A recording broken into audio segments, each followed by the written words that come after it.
வணக்கம் மக்களே, நம்ம சேனல்ல தொடர்ந்து ரிவ்யூஸ் தாங்க பார்த்துக்கிட்டு இருக்கோம்.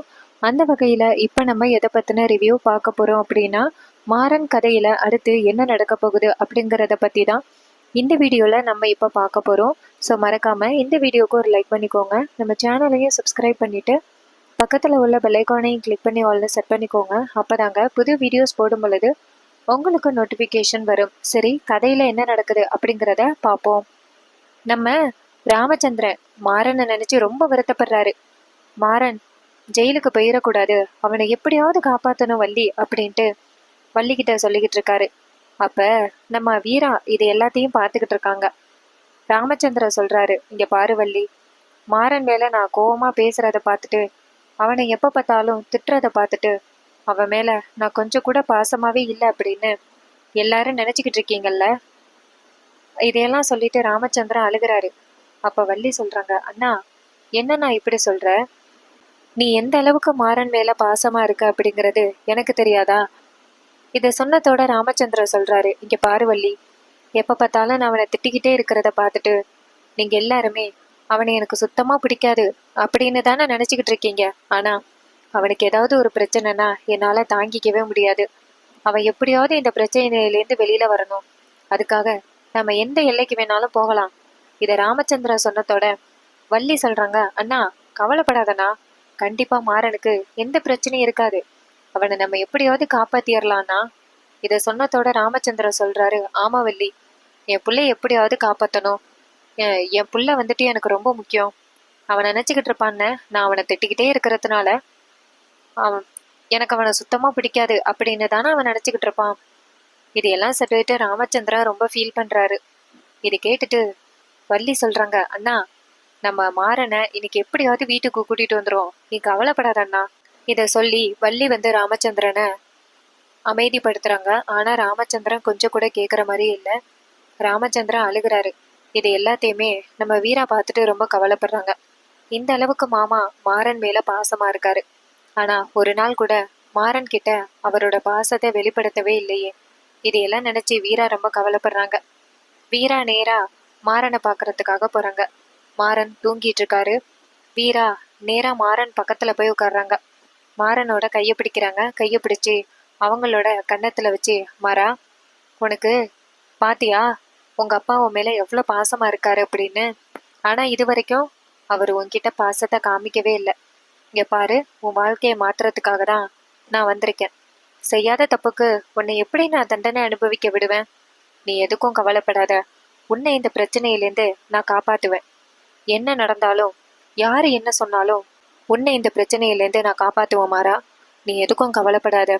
செய்யாத தப்புக்கு நீ ஏன் தண்டனை அனுபவிக்கணும்? உன் அண்ணனை காப்பாத்துறதுக்காக நீ எவ்வளவு பெரிய தியாகத்தை பண்ணிக்கிட்டு இருக்க. இங்க பாரு, நீ எதுக்கும் கவலைப்படாத. உனக்கு வர பிரச்சனை எல்லாத்தையுமே நான் சரி பண்ணுவேன். நீ எதுக்கும் கவலைப்படாத மாறா அப்படின்னு சொல்லிட்டு நம்ம வீரா மாறனோட கையை பிடிச்சிட்டு உட்காந்துருக்காங்க. அப்ப வீரா சொல்றாங்க, மாறா ஆரம்பத்துல நீ என்கிட்ட காதல சொன்னப்ப நான் ஒத்துக்கவே இல்லை. ஆனா நீ படிச்சு படிச்சு சொன்னியல்ல, உனக்கு என்ன பிடிக்கும் வீரா, உன் மனசுல நான் இருக்கேன், பொய் சொல்லாத அப்படின்னு சொல்லிக்கிட்டே இருப்ப. ஆனா நான் துமுறா இல்ல, நான் உன்னை பத்தி யோசிக்கவே மாட்டேன் அப்படின்ட்டு ரொம்ப உன்னை அவமானப்படுத்தி பேசினேன். ஆனா எனக்கு அப்ப தெரியல மாறா, உன்னை நான் லவ் பண்ணிக்கிட்டு தான் இருந்திருக்கேன். அது சுத்தமா தெரியாம இருந்திருக்கேன். இப்பதான் மாறா புரியுது, உன்னை நான் முழுசா லவ் பண்ணி இருந்திருக்கேன். அத இப்பதான் என்னால வெளியில கொண்டுட்டு வர முடியுது. இங்க பாரு மாறா, உனக்கு என்ன ஆபத்து வந்தாலும் எப்பவுமே நான் உனக்கு துணையா இருப்பேன். உன்னை அந்த அளவுக்கு கஷ்டப்பட விட்டுற மாட்டேன். மாறா, இப்ப கூட நீ என்ன முழுசா காதலிக்கிற அப்படிங்கிறது எனக்கு நல்லாவே தெரியும். ஆரம்பத்துல நான் தான் உன் பின்னாடி தெரிஞ்சுக்கிட்டு இருந்தேன். நீ தான் என் பின்னாடி தெரிஞ்சுக்கிட்டு இருந்த. ஆனா இப்ப நான் உன் பின்னாடி தெரிஞ்சிட்டு இருக்கேன். ஆனா நீ கொஞ்சம் கூட திரும்பி பார்க்க மாட்டேங்கிறியல்ல. மாறா, நான் உன் கூட சந்தோஷமா வாழணும். முன்னாடி எல்லாம் நீ எப்ப என்னை விட்டு போவ அப்படின்னு நான் நினைச்சுக்கிட்டு இருந்தேன். ஆனா இப்ப உன்னை விட்டு நாளைக்கு ஒரு நாள் தான் பிரிய போறேன். அதுவே எனக்கு மனசு ரொம்ப கஷ்டமா இருக்கு. உன்னை விட்டு பிரியக்கூடாது அப்படின்னு தோணுது. ஒரு செகண்ட் பிரிஞ்சாலும் மனசு ரொம்ப கஷ்டப்படுது. இதான் காதலா மாறா? இந்த அளவுக்கு தான் நீ என்னை லவ் பண்ணியா? இது எதுவுமே நான் தெரியாம இருந்திருக்கேனே அப்படின்ட்டு வீரா ரொம்ப ஃபீல் பண்றாங்க. அப்ப மாறனோட கையை பிடிச்சு, மாறா ஐ லவ் யூ அப்படின்னு சொல்ல, மாறன் தூக்கத்திலேயே I love you too Veera அப்படின்னு சொல்றாரு.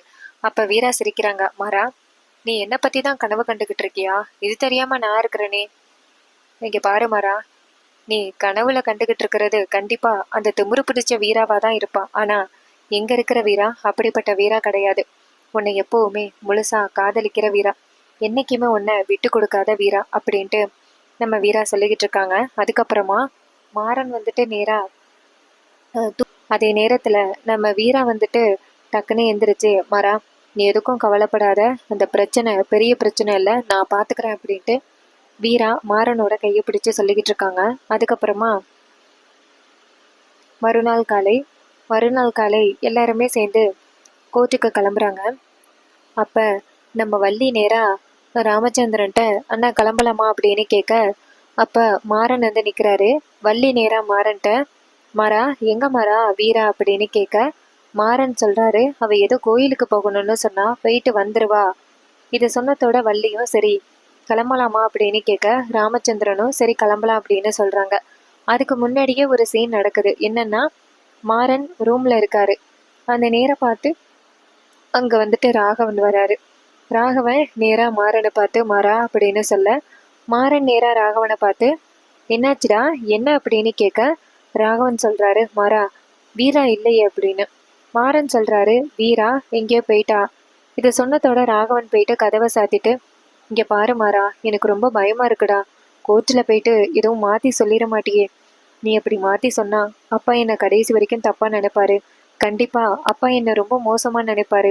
என்னை விட்டுட்டு கண்மணியும் போயிருவா. இது எல்லாத்தையும் சொன்னதோட மாறன் சொல்றாரு, டே ராகவா, அன்னைக்கு சொன்னதும் இன்னைக்கு சொன்னதும் ஒண்ணுதான். நான் என்னைக்குமே உண்மையா சொல்ல மாட்டேன். நீ தேவையில்லாம பயப்பட வேண்டிய அவசியம் கிடையாது. இங்க பாரு, நீ முதல்ல உளராத. இதை சொன்னதோட ராகவன் சொல்றாரு, இங்க பாருடா, அன்னைக்கு அந்த போலீஸ் ஸ்டேஷனுக்கு கூப்பிட்டாருல்ல. இதை சொன்னதோட மாறன் அதிர்ச்சியாகிட்டே, அங்க போயிட்டு நீ ஏதாவது உளறிட்டியா? இது கேட்டதோட ராகவன் சொல்றாரு, இல்ல மாறா, நான் எதுவும் உளரல. ஆனா அவரு கேள்வி கேட்டாரா, அப்ப எனக்கு ரொம்ப பயத்திலே பேசணனா, அப்ப அவருக்கு என் மேல சந்தேகம் வந்துருச்சு மாறா. இது கேட்டதோட மாறன் ஷாக் ஆகி, இங்க பாருடா, நீ எதுக்கும் கவலைப்படாத, உனக்கு எந்த பிரச்சனையும் வராம நான் பாத்துக்கிறேன். உனக்கு எந்த ப்ராப்ளமும் வராது. இதுக்கும் உனக்கும் எந்த சம்மந்தமும் இல்லை, அதை ஞாபகம் வச்சுக்கோ. இதை கேட்டதோட ராகவனும் சரி மாறா, உன்னைதான் நம்பி இருக்கேன். இதை சொன்னதோட மாறனும் சரி ராகவா, நான் பாத்துக்கிறேன். இங்க பாரு, உண்மையை சொல்லணும் அப்படின்னு நினைச்சிருந்தா இந்த உண்மையை நான் என்னைக்கோ சொல்லியிருப்பேன். ஆனா சொல்லாம இருக்கிற காரணம் என்ன? உன் லைஃப் நல்லா இருக்கணும் அப்படிங்கறதுக்காக மட்டும்தான். அதனால நீ இதை பத்தி நினைச்சுக்கிட்டு இருக்க வேண்டிய அவசியம் கிடையாது. என்ன நடந்தாலும் நான் பாத்துக்கிறேன். நீ இதுல தேவையில்லாம பதட்டத்துல உளறிடாத. நீ வேணும்னா வீட்லயே இரு, இல்லைன்னா கடைக்கு போ. இது கேட்டதோட ராகவன் சொல்றாரு, இல்லடா, என்னையும் சேர்த்து விசாரிக்கணும் அப்படின்னு அந்த போலீஸ் சொன்னாங்க. அதனால கண்டிப்பா என்னால போக முடியாதுடா மாறா, நானும் வந்துதான் ஆகணும். இது சொன்னதோட மாறணும், சரி நீ வா, விசாரிக்கும் பொழுது நான் சொல்றத மட்டும் சொல்லு, கண்டபடி வேற எதையும் ஒளரிடாது அப்படின்னு. இதை கேட்டதோட ராகவனும் சரி மாறா அப்படின்னு சொல்றாங்க. அதுக்கப்புறம் மறுநாள் காலை ராமச்சந்திரன் எல்லாருமே சேர்ந்து கிளம்புறாங்க. ராமச்சந்திரன் சரி வாங்க போகலாம் அப்படின்னு சொல்லிட்டு எந்திரிக்கும் பொழுது ராமச்சந்திரனோட காலில அடிபட்டுருது. இத பார்த்ததோட வள்ளி அதிர்ச்சியாகி, அண்ணா என்ன இது, போற நேரத்துல இப்படி அவசகுணம் மாறி காலில் அடிபட்டுருச்சே. வள்ளி பதறாங்க. அப்ப ராமச்சந்திரன் சொல்றாரு, வள்ளி நான் பார்க்காம எந்திரிச்சிட்டேன், இது ஒரு அபசகுணம் இல்ல, கவலைப்படாத. அப்ப வள்ளி சொல்றாங்க, அண்ணா கால்ல ரொம்ப அடிபட்டிருக்கும் போலயே. சொல்லிக்கிட்டே இருக்கும் பொழுது வீட்டுக்குள்ள உள்ள அந்த காவேரியுடைய போட்டோ கீழே விழுந்து உடையுது. இத பார்த்ததோட மாறனும் வள்ளியும் அதிர்ச்சி ஆகுறாங்க. வள்ளியும் மாறனும் ஓடி போய் போட்டோ எடுக்கிறாங்க. அதுல உள்ள கண்ணாடி துகள்கள் எல்லாத்தையுமே எடுத்து வச்சுட்டு அந்த போட்டோவை எடுத்துட்டு வந்து வள்ளி சொல்றாங்க, அண்ணா என்னன்னா இது, போற நேரத்துல அண்ணியோட போட்டோ கீழே விழுந்து உடையுது. ஒருவேளை இது அபசகுணமோ? அண்ணி நம்மளை எச்சரிக்கிறாங்களா? ரொம்ப பயமா இருக்கு அப்படின்ட்டு வள்ளி பதறாங்க. அப்ப ராமச்சந்திரன் சொல்றாரு, இங்க பாரு வள்ளி, அப்படியெல்லாம் எதுவும் இருக்காது, வா போகலாம் அப்படின்ட்டு எல்லாரும் வெளியில வராங்க. அப்ப நம்ம வள்ளி நின்னுகிட்டே இருக்க ராமச்சந்திரன் கேக்குறாரு, வள்ளி என்னாச்சு, வா போகலாம். இத சொன்னதோட வள்ளி சொல்றாங்க, இருங்கண்ணா, வீரா வந்துடட்டும் அப்படின்னு. இது கேட்டதோட ராமச்சந்திரனும் சரி அப்படின்னு சொல்லிட்டு வீராவுக்காக வெயிட் பண்றாங்க.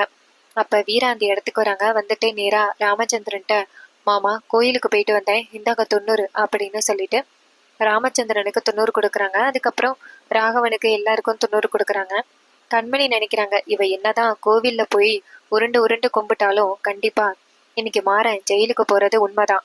இன்னொரு பக்கம் வள்ளி நேரா வீராட்ட, வீரா நீயே மாறனுக்கு 90 வச்சு விடு அப்படின்னு. இது கேட்டதோட வீராவும் சரி அப்படின்ட்டு மாறனுக்கு துண்ணூறு வச்சு விடும் பொழுது மாறனோட கண்ணில் துண்ணூறு விழுந்துருது. அப்ப வீரா வந்துட்டு கண்ணை வந்து ஊதுறாங்க. இதை பார்த்துட்டு கண்மணி நினைக்கிறாங்க, ஜெயிலுக்கு போறவனுக்கு இதெல்லாம் தேவையா அப்படின்னு. அப்ப கண்மணி இங்கேருந்து வந்துட்டு, வீரா நீ வரல இல்ல, ஏன்னா மாறன் ஜெயிலுக்கு போறத பார்த்துட்டு உனக்கு ரொம்ப கஷ்டமா இருக்கும்ல, நீ வர வேணாம் வீரா, நீ வீட்லயே இரு. இது கேட்டதோட வீரா சொல்றாங்க, கண்மணி மாறன் கண்டிப்பா ஜெயிலுக்கு போக மாட்டான், இன்னைக்கு உண்மை மட்டும்தான் ஜெயிக்கும், நான் வருவேன். இதை சொன்னதோட கண்மணி சொல்றாங்க, சரி சரி நீ வா, எந்த பிரச்சனையும் இல்லை, நீ வந்ததானே அந்த மாறன் கொஞ்சம் தைரியமா இருப்பான் அப்படின்னு. இன்னொரு பக்கம் மாறன் நேரா வீரா கிட்ட, எங்க நீ வராம போயிருவியோன்னு நினைச்ச வீரா. வீரா சொல்றாங்க, எப்படி வராம இருப்பேன், இங்க பாரு, நீ எதுக்கும் கவலைப்படாத, இந்த பிரச்சனையிலேருந்து நீ வெளியில வந்துருவ. இதுக்கு முன்னாடியே ஒரு சீன் நடக்குது, என்னன்னா வீரா நேரா காவேரியோட அந்த சமாதிக்கு போயிட்டு சாமி கும்பிடுறாங்க. அத்தை, இது வரைக்கும் உங்களை நான் அத்தைன்னு கூப்பிட்டதே இல்லைல்ல, ஆனா இப்போ உங்களை அத்தைன்னு கூப்பிடுறதுக்கு எனக்கு ரொம்ப பெருமையா இருக்கு. இங்க பாருங்க, நீங்க எதுக்கும் கவலைப்படாதீங்க, உங்க பையனுக்கு எந்தவித ஆபத்தும் வராம நான் பாத்துக்கிறேன். நீங்க எனக்கு உறுதுணையா இருந்தா மட்டும் போதும். நீங்க எப்படி மாறன் கூட இருந்தா மாறன் வெளியில வரத்துக்கு எப்படிப்பட்ட முயற்சி எல்லாம் பண்ணுவீங்களோ அதே மாதிரி முயற்சியை நானும் பண்ணுவேன். மாறனை எப்படியாவது வெளியில கூட்டிட்டு வருவேன். அதுக்கு நீங்க துணையா இருக்கணும் அப்படின்னு சொல்லிக்கிட்டு இருக்கும் பொழுதே விளக்கு டக்குன்னு அணையுது. இதை பார்த்ததோட வீராவுக்கு ரொம்ப அதிர்ச்சி. வீரா அந்த விளக்கு ஏற்றி வச்சுட்டு, அத்தை இது என்ன எனக்கு கொடுக்குற எச்சரிக்கையா? அத்தை, மாறனுக்கு எந்த வித ஆபத்தும் வரக்கூடாது, நீங்க உதவியா இருங்க அப்படின்னு சொல்லும் பொழுது அந்த காவேரியோட போட்டோலேருந்து ஒரு ரோஜாப்பு கீழே விழுகுது. அப்ப வீரா அந்த ரோஜாப்பு எடுத்துக்கிட்டு, அத்தை இது போதும் த, நீங்க எனக்கு துணையா மட்டும் இருந்தா போதும், நான் மாறனை எப்படியாவது காப்பாத்திடுவேன் அப்படின்ட்டு வீரா சொல்றாங்க. அதுக்கப்புறம் தான் வந்து எல்லாருக்கும் துண்ணூறு கொடுக்குறாங்க. மாறன் வீராவை பார்த்து, வீரா நீ வரமாட்டேன்னு நினைச்சேன், வந்துட்ட. வீரா சொல்றாங்க, எப்படி மாறா வராம இருப்பேன், இங்க பாரு, இந்த பிரச்சனையிலேருந்து நீ எப்படியும் வெளியில வந்துருவ, வா போகலாம் அப்படின்னு சொல்லிட்டு கிளம்புறாங்க. ராகவன் இதை பார்த்துட்டு, எதுக்கு வீரா வரா, வீரா வராம இருக்கிறது நல்லதுதான், இவ எதுக்கு வரா அப்படின்ட்டு ராகவன் கோவப்படுறாரு. அதுக்கப்புறம் எல்லாருமே சேர்ந்து கோர்ட்டுக்கு போறாங்க. அங்க போயிட்டு எல்லாரும் நின்றுகிட்டு இருக்கும் பொழுது வக்கீல் வந்து நேரா மாறனை தனியா கூப்பிடுறாங்க. மாறன் நேரா வக்கீல்கிட்ட போயிட்டு, சொல்லுங்க சார் அப்படின்னு சொல்ல, வக்கீல் சொல்றாரு, இங்க பாரு, இந்த கேஸ்ல என்னெல்லாம் சொல்லலாம் அப்படிங்கறது உனக்கு தெரியும்ல. மாறன் சொல்றாரு, அதான் நீங்க ஆல்ரெடி சொல்லிட்டீங்களே. வக்கீல் சொல்றாரு, இங்க பாருங்க, இதுல ஒரு சின்ன மாற்றம் இருக்கு. ஏன்னா அந்த போலீஸ் என்ன சொன்னாருன்னா, இது மாதிரி உங்களுக்கும் அந்த பாண்டிக்கும் ஏற்கனவே தொடர்பு இருந்துச்சு, முன்பக்கம் இருந்துச்சு, அதான் 2 பேரும் வந்துட்டு சண்டை போட்டுக்கிட்டீங்க, நீ அவனை கொன்னுட்ட அப்படின்னு தான் சொல்லிக்கிட்டு இருக்காங்க.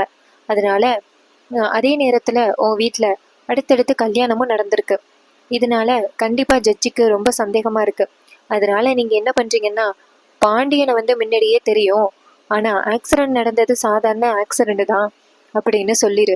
இதை கேட்டதோட மாறணும், சரிங்க சார் நான் சொல்லிடுறேன். இதை சொன்னதோட வக்கீலும், சரி இதை மட்டும் மறக்காம சொல்லிருங்க, உங்களை கேஸ்லேருந்து வெளியில ஈஸியா கூட்டிட்டு வந்துடலாம். இது கேட்டதோட மாறணும், சரிங்க சார் நான் இதே மாதிரி சொல்றேன் அப்படின்னு மாறன் சொல்றாரு. வக்கீல் அப்படி பேசும் பொழுதே எனக்கு சந்தேகமா இருந்துச்சு, என்னடா இது வக்கீல் இப்படி பேசுறாரே, அந்த போலீஸ் சொல்லிதான் இப்படி பேசுறாரா அப்படின்னு நான் நினைச்சேன். ஆனா கடைசியில பார்த்தா சொன்ன ஆளு வேற. அதை அப்புறம் சொல்றேன். அதுக்கப்புறம் மாறன் வந்து நிக்கிறாரு. வீரா கேக்குறாங்க, என்னாச்சு மாறா அப்படின்னு. மாறன் சொல்றாரு, ஒண்ணு இல்ல வீரா, இந்த கேஸ்ல என்னெல்லாம் சொல்லலாம் அப்படிங்கறத அவ சொன்னாரு, அதான் சொன்னேன். இதை கேட்டதோட வீராவும் சரி அப்படின்னு சொல்றாங்க. அதுக்கப்புறமா அந்த வக்கீல் நேரா கண்மணியை போய் பாக்குறாங்க. அப்ப கண்மணி நேரா வக்கீல பார்த்து, சொன்ன மாதிரி சொல்லிட்டீங்களா? வக்கீல் சொல்றாரு, அதெல்லாம் சொல்லிட்டேன் மேடம், அவன் சரியான முட்டாளா இருப்பான் போல, என்ன சொன்னாலும் சரின்னு சொல்றான். இங்க பாருங்க, உங்களை நம்பிதான் இந்த பிரச்சனையில நான் கால் வச்சிருக்கேன், ஒருவேளை என்ன வந்து யாராவது தப்பா நினைச்சா என்ன பண்றது? கண்மணி சொல்றாங்க, அதெல்லாம் எதுவும் நடக்காது, எப்படியும் மாறன் ஜெயிலுக்கு போவான், திரும்பி வரமாட்டான், அவன் என்ன நடந்துச்சு அப்படின்னு யாருக்கிட்டையும் சொல்றதுக்கு வாய்ப்பே இல்லை, அதனால நீங்க எதுக்கும் பயப்பட வேணாம். இது கேட்டதோட வக்கீலும், சரிங்க மேடம், நீங்க சொன்னீங்க அப்படிங்கறதுக்காக தான் இதை பண்ணேன். இது கேட்டதோட அந்த கண்மணி சொல்றாங்க, சரி சரி கிளம்புங்க அப்படின்னு சொன்னதோட அவரும் அந்த இடத்துல இருந்து கிளம்புறாரு. அதுக்கப்புறமா கண்மணி நேரா அந்த இடத்துக்கு வந்து நிக்கிறாங்க. அதே நேரத்துல ராமச்சந்திரன் நேரா வீராவை பார்த்து, வீரா என்ன ஆச்சுன்னு தெரியலையே. வீரா சொல்றாங்க, மாமா கவலைப்படாதீங்க, எப்படியாவது மாறன் நடந்ததை மட்டும்தான் சொல்ல போறான், இதனால நமக்கு எந்த பிரச்சனையும் இல்லை. இது கேட்டதோட ராமச்சந்திரனும் சரி அப்படின்னு சொல்றாங்க. கண்மணி அந்த இடத்துல வந்து நின்றுட்டு, வீரா எப்படியாவது மாறனை காப்பாத்திடலாம் அப்படின்னு தானே நினைச்சுக்கிட்டு இருக்க, இந்த வாட்டி நான் செஞ்ச பிளான்லேருந்து நீ தப்பிக்கவே முடியாது.